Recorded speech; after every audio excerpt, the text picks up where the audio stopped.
Ô, gente, Roberto Relubíscaro aqui. Tendo 55 aninhos, para mim, filme em preto e branco é super comum, porque quando eu era criança, nos anos 70, a minha televisão era em preto e branco, né? Só fui ter TV colorida em 1986, e mesmo assim, depois de ter TV colorida, ainda continuei vendo vários filmes em preto e branco, né? Então, para mim é tranquilo. Esse filme, que Tortura do Silêncio, que é um filme menor do Alfred Hitchcock, mas um filme menor do Alfred Hitchcock não é um filme ruim, tá? Que tem lá na HBO Max, tem uma fotografia em preto e branco muito linda. Repara, por exemplo, no primeiro ato, logo no começo, quando tem um assassinato lá, o cara tá vestido de padre, ele tá tirando a roupa de padre, e a imagem dele é projetada na parede, é super expressionista, né? Parece coisa do expressionismo alemão. Aliás, o vilão neste filme é alemão, tá? Depois, nos anos 40 e nos anos 50, vilões alemães eram muito comuns. Por quê? Por causa da Segunda Guerra Mundial, né? A Alemanha era odiada, tá? Esse filme é um dos mais, assim, em termos de fotografia, dos mais filme noir mesmo do Hitchcock.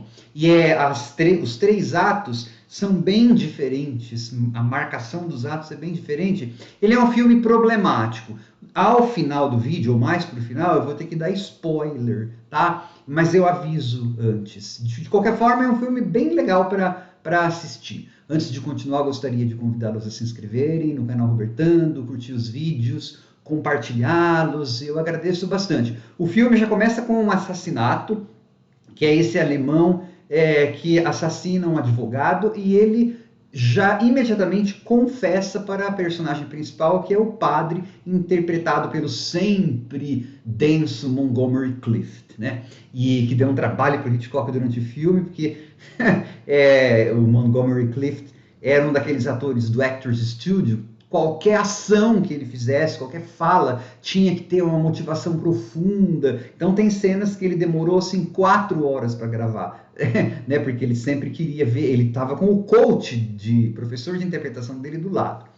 Então o bandido já logo revela para o padre que cometeram o crime, só que em confissão, e o padre não pode, né, revelar isso. Só que a história, o primeiro ato, ele é muito bom, porque vai virando uma bola de neve. Logo a gente descobre que este padre é um dos suspeitos, mas ele não pode revelar quem é o assassino, porque foi em segredo de confissão. O Hitchcock foi criado em escola jesuíta, né? Então ele estava muito interessado nessa história do pecado. Na verdade, esse padre do filme, várias vezes aparece ele meio em frente ou atrás de cruzes. Ele parece que meio simboliza um Cristo, né? Porque ele está disposto a morrer pelo pecado do outro, tá? E só que esse padre, além de ser culpado, ele teve um caso no passado. Antes de ser padre, ele namorara uma moça, que é a Anne Baxter. Então, o segundo ato do filme é essa moça contando essa história do caso deles, do namorinho, né? E ela, inclusive, tenta ajudar esse padre, só que a confissão dela para o detetive, que é ótimo, é o Karl Malden, narizão do Karl Malden, a confissão dela não adianta nada. Então o filme é cheio de confissões que não servem para nada. Por isso que eu falei, um Hitchcock menor ainda é um Hitchcock bom, né? A confissão do alemão não serve para nada para o padre, porque ele não pode usar. A confissão da ex-namorada também não serve para nada para o padre, porque na verdade você vai ver, só vai piorar a situação dele, tá? E esse segundo ato é um grande flashback. O filme muda de suspense para romance. Só que o suspense nesse filme nunca trabalha muito bem. Por quê? Porque a gente já sabe quem que é o assassino logo de cara, né? E é um grande flashback a segunda parte. Parece que vira um filme romântico. Parece não, é um filme romântico, como acho que eu nunca vi o Hitchcock fazer outro igual. Tem até câmera lenta, beijando, assim, a Anne Baxter e tal. E no terceiro ato, vira outro filme. Aí é um drama de tribunal, um court drama, porque vai ter todo o julgamento do padre. Ao final, uma cena explosiva forçada até a tirar e blá blá blá, e chega a resolução final. Então ele é um filme, parece uma montanha russa, né? Tonal, assim, ele tem várias coisas. mas ele ainda assim é um filme bom de se ver. Por que que deu todo esse... Às vezes é difícil acreditar, e agora eu vou entrar na área um pouco de spoiler, tá, gente? Se bem que, sei lá, né, se... Bom, não, é spoiler sim, porque eu vou falar como que era o final pretendido e como que o filme acabou sendo, então aí você vai ver como que diluiu a história. Esse filme foi baseado em uma peça de teatro francesa que hoje em dia ninguém lembra mais, mas enfim. O que que era o final do filme que o Hitchcock tinha planejado?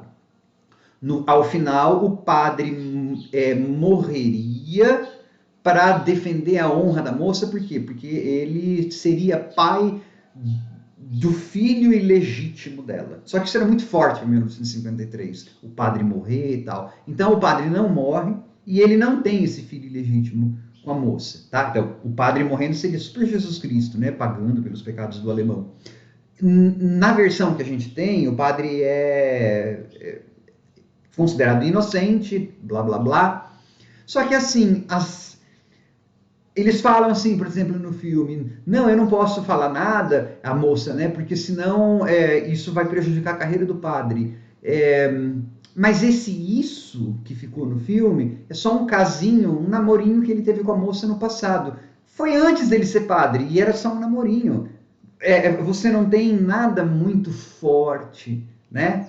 E foi só um namorico de portão, vamos dizer assim. Nada que pudesse turvar a imagem daquela mulher, como no final proposto que ela teria um filho ilegítimo naquela época. Isso acabaria com a reputação dela, porque ela era casada.